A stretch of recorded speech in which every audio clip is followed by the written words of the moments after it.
T'es un homme et t'as peur d'utiliser sextoys au sein de ton couple parce que déjà t'as peur de ne pas être suffisant pour le ou la partenaire avec qui tu es, mais tu as peur juste de ne pas savoir comment faire. Les gars, c'est juste une question de communication. Moi, ça m'est arrivé aussi. Je savais pas si j'allais appuyer trop fort, pas assez fort, au bon endroit. C'est quelque chose qui va se baser sur la communication qu'on va avoir tous les deux. Au pire, de dire à des moments, je suis désolé, je te laisse l'utiliser. Il faut surtout pas avoir peur d'en parler. Parce que sinon, tu ne peux pas l'utiliser, effectivement. Je sais pas ce que t'en penses. Je dois dire, des fois, t'es pas au bon endroit. Mais c'est pas grave.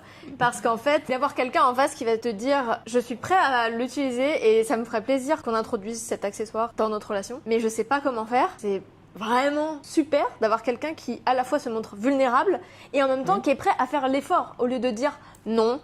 J'ai pas envie, juste parce que y a l'ego qui vient se mettre au milieu. Ah, le petit ego.